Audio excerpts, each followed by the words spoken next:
Hello everyone, I am Himanshu Bharti and you are watching Still Studying YouTube channel. Today we are going to learn class 7 Geography chapter 1 Environment. So without wasting any more time, let's start. So at first we will know about what is environment, and then natural environment, man-made environment, ecosystem, and some extra notes. So first about environment, nature, place, people, things, etc. that surround the living organisms make the environment. मतलब nature, प्रकृति, place, जगह, people, लोग, things, चीजें इत्यादि जो कि किसी भी लिविंग ऑर्गेनिज्म के मतलब जीवित चीज के आसपास हैं, उसी को environment कहा जाता है. The environment can broadly be classified into the natural and human environment. जो environment है उसको क्लासिफाइड किया जा सकता है नेचुरल और ह्यूमन environment के मतलब बेसिस पे. It is a combination of both natural as well as man made phenomena. तो ये जो इन्वायरमेंट है वो दोनों का कॉम्बिनेशन है, मैन मेड और नेचुरल दोनों फिनोमिना का. The natural environment comprises biotic plants and animals and abiotic conditions land, water, air, etc. So दो जो नेचुरल इन्वायरमेंट होता है उसमें वो बायोटिक चीज़ों का बायोटिक और एबायोटिक चीज़ों से बना होता है, और बायोटिक चीज़ों में होते हैं प्लांट्स और एनिमल्स, और एबायोटिक कंडीशंस में होते हैं लैंड, वाटर और air. Whereas the man-made phenomena comprise the activities and interactions among the human being, roads, bridge, etc. तो जो मैन मेड फिनोमिना होता है उसमें रोड्स होते हैं, बिल्डिंग्स होते हैं, और भी कई सारी चीज़ें जो कि मैन मेड हो, इंसानों के द्वारा रचित हो, बनी हुई हो, वो होते हैं. नेचुरल इन्वायरमेंट में क्या क्या चीज़ें होती हैं, इन्वायरमेंट नेचुरल कैसा होता है उसके बारे में. Land, water, air, plants and animals comprise the natural environment. यानी कि नेचुरल इन्वायरमेंट में land, water, air, plants, animals, ये सारी चीज़ें होती हैं. Lithosphere, atmosphere, hydrosphere and biosphere are the four domains of natural environment.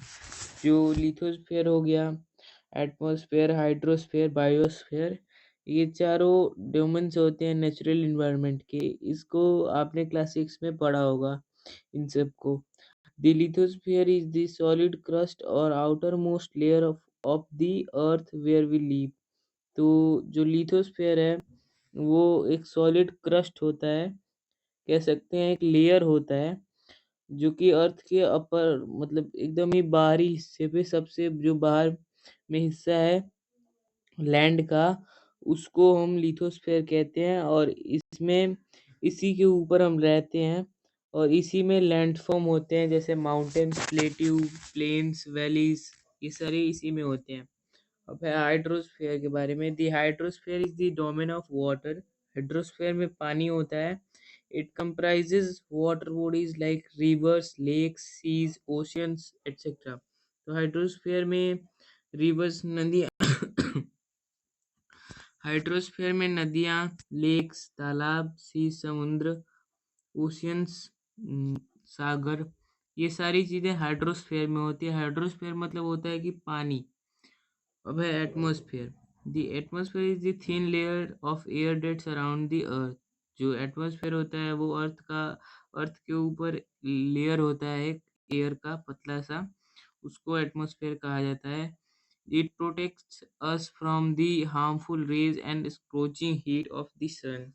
वो हमें सन के हार्मफुल रेज से बचाता है. जो सन है वो उसका जो हीट होता है बहुत ही ज़्यादा होता है, उससे भी हमें बचाता है. The biosphere is a narrow zone of the earth where land, water and air interact with each other to support life.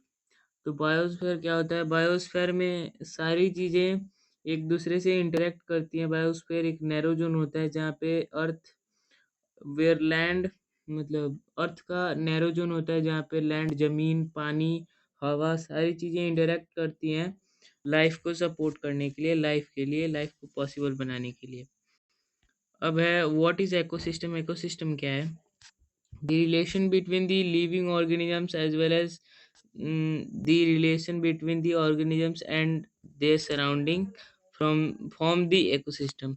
तो लिविंग ऑर्गेनिजम्स जो होते हैं उनके और भी जो ऑर्गेनिजम्स हैं जो उनके आसपास चीज़ें हैं उन सब से जो उनका रिलेशन होता है, नाता होता है, उसी को हम इकोसिस्टम कहते हैं।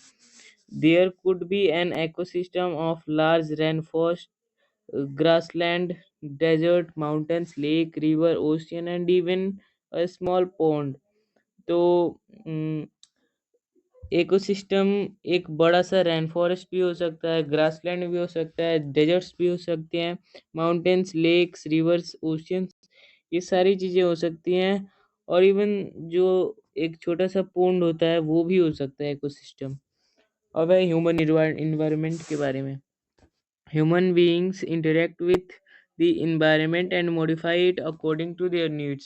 तो जो ह्यूमन बीइंग होता है वो इन्वायरमेंट से इंटरेक्ट करता है, इन्वायरमेंट के साथ रहता है और खुद खुद के हिसाब से उसको मॉडिफाई कर लेता है, उसको बना लेता है। Early humans adapted themselves to their natural surroundings. तो जो पहले के लोग थे, पहले के जो ह्यूमंस थे, उन्होंने खुद को बदला लिया था सराउंडिंग, नेचुरल सराउंडिंग मतलब जो उस उनके आसपास का जो नेचर था, नेचुरल चीज़ें थीं, उनके हिसाब से उन्होंने खुद को ढाल लिया था। With time humans learn to grow new things. समय के हिसाब से जो ह्यूमंस थे उन्होंने अलग-अलग चीज़ों को ग्रो करना सीख लिया था। Domesticate animals and lead a settled life. उन्होंने एनिमल्स को भी पालना चालू कर दिया था और एक सफल लाइफ भी उन्होंने सेटल कर लिया था। The Industrial Revolution, Transportation and Information Revolution made communication easier and speedy across the world. तो आगे चल के इंडस्ट्रियल जो रिवॉल्यूशन हुआ जिसमें ट्रांसपोर्टेशन हो गया, इंफॉर्मेशन रिवॉल्यूशन हो गया, मतलब कोई भी चीज़ें लिख कर स्टोर कर दी जाती थी वो हो गया और भी कम्युनिकेबल को इजी करने के लिए जो स्पीड था उस उन सब में जो रिवॉल्यूशन हुआ उनसे भी कुछ थोड़ा बहुत हमारा जो एनवायरनमेंट है उससे भी हार्म हो रहा है, उससे हार्मफुल जो चीज़ें हैं जो कि इंसानों ने ही बनाई है, जिससे एनवायरनमेंट को हार्म हो रहा है। एनवायरनमेंट में कई सारी चीज़ें गलत हो रही हैं। Man is destroying the environment through deforestation, industrialization etc. तो जो मैन है, इंसान जो हैं, वो एनवायरनमेंट को डिस्ट्रॉय कर रहे हैं जैसा मैंने बताया, डिफॉरेस्टेशन के द्वारा, इंडस्ट्रियलाइजेशन यानी कि फैक्ट्री वगैरह लगाकर और डिफॉरेस्टेशन यानी पेड़ों को काट कर। ऐसे वो एनवायरनमेंट को डिस्ट्रॉय कर रहे हैं। The environment in our basic life support system. तो जो एनवायरनमेंट होता है वो हमारा बेसिक लाइफ सपोर्ट सिस्टम होता है। It provides the air we breathe, the water we drink, the food we eat and the place where we live. तो environment में ही ये सारी चीज़ें होती हैं, जो हवा हम लेते हैं सांस में, जो जो पानी हम पीते हैं, जो खाना हम खाते हैं, जहाँ पे हम रहते हैं, वो सारी चीज़ें एनवायरनमेंट के अंदर ही आती हैं। Thus the environment is the most important aspect of our life। इसीलिए जो environment है वो हमारे जीवन का बहुत ही महत्वपूर्ण चीज़ है, वो बहुत ही महत्वपूर्ण रोल निभाता है environment हमारे जीवन में। The natural environment consist of land, water, air, plants and animals। तो जो नेचुरल एनवायरनमेंट होता है उसमें होता है लैंड, वाटर, एयर, प्लांट्स और animals. It refers to both abiotic and biotic conditions existing on earth. तो इसमें दोनों कंडीशंस हो सकते हैं, एबायोटिक और बायोटिक, जो कि अर्थ पे एग्जिस्ट करती हैं। While biotic refers to the world of living organisms such as plants and animals, abiotic refers to the world of non-living elements such as land। जो बायोटिक है उसमें बायोटिक जो होता है उसमें वर्ल्ड ऑफ लिविंग ऑर्गेनिजम्स, वो living organisms का world होता है, जैसे प्लांट्स एनिमल्स हो गए। एबायोटिक से मतलब है कि नॉन लिविंग एलिमेंट्स का वर्ल्ड, जैसे कि लैंड हो गया, एयर हो गया, वाटर हो गया। The human environment refers to the activities, creations and interactions among the human being. तो जो ह्यूमन एनवायरनमेंट है उसमें एक्टिविटीज होती हैं, कई सारी चीजें बनती हैं, इंटरेक्शंस होते हैं ह्यूमन बीइंग्स के अंदर ही। अब आगे domains of environment, lithosphere, hydrosphere, atmosphere and biosphere. तो ये डोमेन्स होते हैं चार तरीके के इन्वायरमेंट के, जो लिथोस्फेयर, हाइड्रोस्फेयर, एटमॉस्फेयर और बायोस्फेयर है। The lithosphere is the solid portion of earth where we live। जो लिथोस्फेयर है वो अर्थ का सॉलिड पोर्शन है जहाँ पे हम रहते हैं। It is the domain that provides us forest, grassland for grazing, land for agriculture and human settlements. तो ये जो लिथोस्फेयर है वो हमें बहुत सारी चीज़ें प्रोवाइड करते हैं, जैसे फॉरेस्ट, ग्रासलैंड, झुंड को चराने के लिए गाय भैंसों को, लैंड फॉर एग्रीकल्चर, लैंड पे जो एग्रीकल्चर होता है वो भी लिथोस्फेयर से ही मिलता है, एंड ह्यूमन सेटलमेंट्स, जो हमारे घर वगैरह होते हैं वो सब इसी पे होते हैं। It is where we find several minerals. और लिथोस्फेयर में बहुत सारे अलग अलग प्रकार के मिनरल्स पाए जाते हैं। इसको हम नेक्स्ट क्लास में पढ़ेंगे कि क्या क्या होता है लैंड पे। Hydrosphere refers to water bodies like rivers, lakes, seas, oceans, etc. तो जो हाइड्रोस्फेयर होता है वो सिंपली रेफर करता है किसी वाटर बॉडीज को, किसी या फिर सारे वाटर बॉडीज को कह सकते हैं, like water, like rivers, lake, seas, oceans. जैसे नदियाँ हो गई, लेक, सीज, ओशियंस एटसेट्रा, यानी इत्यादि, डेट एग्जिस्ट ऑन अर्थ, जो कि अर्थ पे एग्जिस्ट करते हैं। The atmosphere is the thin layer of air that surround the earth. जो एटमोसफेयर होता है वो एक पतला लेयर होता है एयर का, हवा का, जो कि हमारे अर्थ को सराउंड किए हुए हमारे अर्थ के चारों तरफ प्रेजेंट है। It protect us from the harmful rays and scorching heat of sun. तो ये हमें हार्मफुल रेज से बचाता है सन के, और जो सन का एक्सट्रीम हीट है, जो बहुत ही ज़्यादा ताप है सन का, उससे भी हमें बचाता है। It consist of gases, dust and water vapour. तो इसमें गैसेस होते हैं, डस्ट यानी धूल, बहुत सारे अलग अलग प्रकार के गैसेस, धूल, वाटर वेपर भी होते हैं। ये सारे एटमॉस्फेयर में होते हैं। बायोस्फेयर और the living world is comprise of plant and animal life.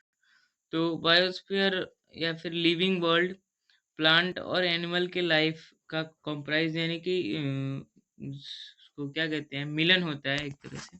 It is a narrow zone of the earth where land, water and air interact with each other to support life. तो ये जो होता है biosphere, वो एक narrow zone होता है जहाँ पे अर्थ, नैरो जोन होता है अर्थ का, जहाँ पे लैंड, जमीन, पानी, हवा, ये सारी चीजें मिलती हैं लाइफ को सपोर्ट करने के लिए, लाइफ को पॉसिबल बनाने के लिए। The relation between the living organisms as well as the relation between organisms and their surrounding form an ecosystem. तो लिविंग ऑर्गेनिजम्स के बीच का जो संबंध है, और उसी के साथ जो संबंध ऑर्गेनिजम्स यानी कि जीवों और उनके आसपास की सराउंडिंग के साथ जो संबंध है, उसी को वो इकोसिस्टम बनाता है।